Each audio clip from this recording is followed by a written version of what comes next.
गुज़िश्ता रात इस्लामाबाद में food authority ने कार्रवाई करते हुए तरनौल के करीब गधों के एक फार्म से 50 जिंदा गधे और 25 मन गधों का गोश्त बरामद किया है, जो कि ट्रेज में बहुत सलीके से रखा गया था। जिसके बाद जाहिर है हर तरफ के खदशात हैं, हर तरफ के सवालात हैं कि क्या ये गोश्त इस्लामाबाद के मुख्तलिफ रेस्टोरेंट्स में, मुख्तलिफ होटल्स में, निहारी में, कड़ाही में, बिरयानी में, बारबेक्यू में इस्तेमाल हो रहा था या फिर इस गोश्त को एक्सपोर्ट किया जाना था। बहुत अरसे से गधे के गोश्त के मिलने की खबरें ज़ेरे गर्दिश नहीं हैं। लाहौर में भी इस हवाले से फूड अथॉरिटी ने एक कार्रवाई की थी। कराची में भी हमने बहुत इब्तदाई दिनों में सरेआम का एक प्रोग्राम किया था, आपको दिखाया था कि वहाँ गधे का गोश्त फरोख्त किया जा रहा है। तो गधे का ये गोश्त आखिर पाकिस्तान के मुख्तलिफ शहरों में किस काम आता है? क्या वाकई ये रेस्टोरेंट्स में या होटल्स में कढ़ाइयों में इस्तेमाल किया जाता है? इसका कीमा बनाकर मुख्तलिफ पकवान तैयार किए जाते हैं, बिरयानी या निहारी में इस्तेमाल होता है। आखिर गधे का गोश्त मिल रहा है तो इसका इस्तेमाल क्या है? सबसे पहला सवाल हम सबके जहनों में इस तरह की किसी भी कार्रवाई या इस तरह की किसी भी खबर के बाद आता है कि गधों का ये गोश्त किन होटल्स में बिक रहा था और इससे खाने की क्या चीजें तैयार की जा रही थी। दूसरा सवाल सबसे अहम ये है कि क्या गधे के गोश्त में और बीफ और मटन में कोई फर्क होता है? उसके टेस्ट में, उसकी स्मेल में, उसकी साख्त में, यानी दिखने में क्या वो मुख्तलिफ महसूस होता है या नहीं? फिर सबसे अहम सवाल ये है कि गधे के गोश्त की जो कीमत है, अगर उसे फी किलो मापा जाए तो क्या वो बीफ या मटन से कम होती है या ज्यादा? ये इस बात का तयन करने में मददगार साबित होगी कि क्या वाकई गधे का गोश्त मटन या बीफ में मिक्स करके या उसे अलग से तैयार करके रेस्टोरेंट्स या होटल्स में बेचा जाता है या नहीं, या फिर ये कि अगर ये गधे का गोश्त एक्सपोर्ट होता है तो उसके हवाले से जहां से ये गोश्त बरामद हुआ है वहां पे कौन कौन से इजाजतनामे एक्सपोर्ट के हवाले से उनके पास मौजूद थे, और अगर नहीं थे तो भी ये बात साबित होती है कि गोश्त पाकिस्तान में इस्लामाबाद और पिंडी ही में फरोख्त हो रहा था। तो हम सबसे अहम सवाल के जवाब से आगाज करते हैं। सबसे अहम सवाल मेरे नजदीक ये है कि गधे के गोश्त की कीमत पाकिस्तान में क्या है? अगर हम फी किलो गधे के गोश्त की कीमत निकालें तो तहकीक से ये बात साबित हुई है कि गधे का गोश्त जो आम तौर पर पाकिस्तान में फरोख्त किए जाने का अंदेशा जाहिर किया जाता है, वो किसी सेहतमंद हट्टे कट्टे गधे का गोश्त नहीं होता। वो गधा जो बीमार होता है, वो गधा जो लागिर होता है, वो गधा जो करीबुल मर्ग होता है, मरने के करीब होता है, किसी बीमारी में मुब्तला होता है, उसे बहुत सस्ते दामों खरीदा जा सकता है। खदशा ये है कि पाकिस्तान में उस गधे का गोश्त ज्यादा इस्तेमाल किया जाता है या ज्यादा बेचा जाता है। तो जनाब, अगर आप एक सेहतमंद गधे की कीमत भी पाकिस्तान में मुतय्यन कर लें और उसके मुकाबले में गाय और भैंस की कीमत निकालें, बीफ और गधे के गोश्त का मुवाजना करें, तो जो हमने तहकीक की है इसके मुताबिक जो बिल्कुल सेहतमंद गधा है, जो माल बर्दारी के काम भी आ सकता है, उस गधे की कीमत 60,000 से 1 लाख रुपए तक होती है और उसका वजन तकरीबन 250 से 300 किलोग्राम होता है, जिसमें से जो गोश्त निकलता है वो 100 से 120 किलोग्राम यानी तकरीबन 3 मन के करीब गधे से गोश्त निकल सकता है। और वो गधा जो बिल्कुल सेहतमंद हो, जिसे जोतने के काम में लाया जा सकता हो, जिससे माल बर्दारी का काम लिया जा सकता हो, वो 60,000 रुपए से 1 लाख मैक्सिमम का होता है। तो इस एतबार से अगर सेहतमंद तरीन गधा भी हो तो उसके गोश्त की फी किलो कीमत 400 से 600 रुपए फी किलो होगी,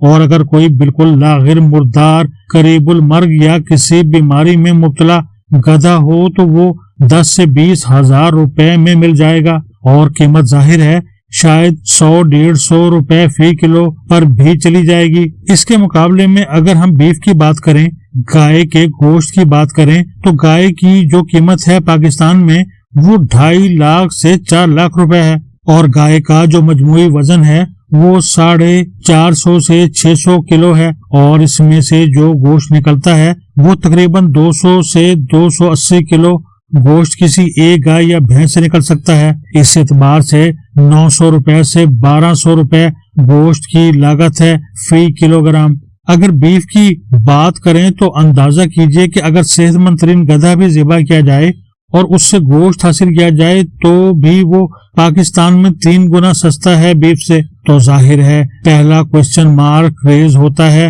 یا پہلا ریڈ فلیگ ریز ہوتا ہے کہ اگر کسی کو 3، 4، 5 گنا یا 10 گنا تک فائدہ مل رہا ہے گدھے کا گوشت بیچ کر تو وہ ایسا کیوں نہیں کرے گا۔ اب دوسرا سوال کہ کیا گدھے کا گوشت ذائقے میں اور بو میں بالکل مختلف ہوتا ہے یا نہیں؟ کیا یہ پکڑا جا سکتا ہے کہ آپ بیف کھا رہے ہیں، مٹن کھا رہے ہیں یا گدھے کا گوشت کھا رہے ہیں؟ تو یہ بات بہرحال طے شدہ ہے کہ گدھے کے گوشت کا ذائقہ بھی قدرے مختلف ہوتا ہے، اس کی بو بھی الگ سے محسوس ہوتی ہے اور وہ نسبتاً زیادہ سخت ہوتا ہے بیف یا مٹن کے مقابلے میں۔ لیکن تحقیق یہ کہتی ہے کہ بہت زیادہ جو مسالے دار کھانے ہیں یا جو قیمہ ہے وہ بڑی آسانی سے استعمال کیا جا سکتا ہے۔ ہم سب جانتے ہیں کہ چاول ہو، گندم ہو، اس کے اندر کنکریاں ڈال کر، یعنی اگر 40 کلو چاول ہے یا دالیں ہیں، اس کے اندر آپ نے 2 کلو کنکریاں ملا دی ہیں تو آپ نے ظاہر ہے ہزاروں روپے کا فائدہ اس سے حاصل کر لیا۔ تو بالکل ایسے اس بات کو خارج از امکان قرار نہیں دیا جا سکتا کہ کسی قیمے میں یا کسی مسالے دار کھانے میں کچھ مقدار شامل کر دی جائے گدھے کے گوشت کی، جس سے ظاہر ہے بہت سارا فائدہ حاصل کیا جا سکتا ہے، اس لیے کہ 4 گنا سے 10 گنا تک کا فرق گدھے کے گوشت کی قیمت میں اور بیف کی قیمت میں موجود ہے۔ لوگ یہ کہتے ہیں کہ گدھا بہت مہنگا ہوتا ہے، تو میں نے آپ کو یہ انالیسز کر کے دکھا دیا اور میں نے میکسیمم ریٹس کے اوپر یہ انالیسز کیا۔ دوسری اہم ترین بات یا سوال یا جو پہلو ہے وہ یہ کہ اگر تو یہ گوشت ایکسپورٹ کیا جا رہا تھا اور اس کے شواہد اور ثبوت ہوں تو پھر چلیے بات سمجھ میں آتی ہے کہ یہ پاکستان میں نہیں بک رہا تھا۔ لیکن اگر کوئی گوشت ایکسپورٹ کیا جا رہا ہے، کسی فارم سے گدھے سلاٹر کیے جا رہے ہیں، ذبح کیے جا رہے ہیں، تو اس کے لیے جو اجازت نامے درکار ہیں ان میں سب سے پہلے security and exchange commission of Pakistan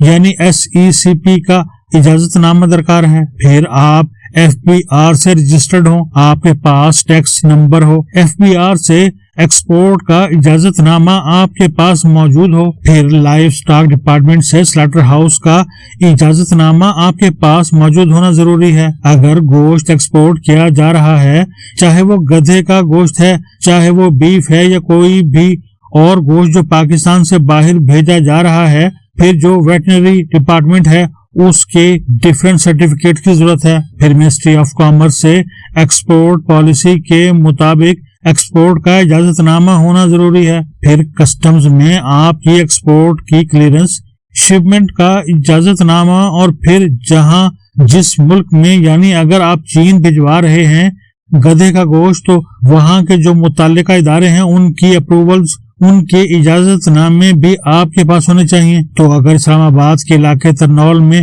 us form پر جہاں سے گدھے اور 25 من گدھے کا گوشت برآمد ہوا ہے ان کے پاس اتنے سارے اجازت نامے موجود تھے، تو پھر فوڈ اتھارٹی کو اور سکلین شاہ جو کہ مجسٹریٹ ہیں انہیں کارروائی کرنے کی ضرورت ہی نہیں تھی۔ مجسٹریٹ موجود تھے باقاعدہ، سید سکلین شاہ ان کا نام ہے، پولیس تھی، فوڈ اتھارٹی تھی، تو ان کے پاس اگر یہ سارے اجازت نامے ہوتے تو ظاہر ہے یہ ممکن ہی نہیں ہے کہ فوڈ اتھارٹی وہاں ریڈ کرتی اور وہاں سے 25 من گدھے کا گوشت برآمد کر کے اسے تلف کر دیتی۔ یہ ظاہر کرتا ہے کہ ان کے پاس جہاں سے یہ 25 من گوشت برآمد ہوا ہے ان میں سے کوئی بھی اجازت نامہ نہیں تھا۔ طے ہو گیا کہ یہ گوشت ایکسپورٹ تو نہیں کیا جانا تھا، ورنہ میں نے آپ کو بتا دیا کہ یہ ڈاکومنٹس ہیں جن کی ضرورت ہے آپ کو گوشت ایکسپورٹ کرنے کے لیے۔ تو اگر یہ گوشت ایکسپورٹ نہیں کیا جانا تھا تو لامحالہ یہ اسلام آباد اور پنڈی ہی میں استعمال کیا جانا تھا۔ پنڈی اور اسلام آباد میں استعمال کیے جانے کے حوالے سے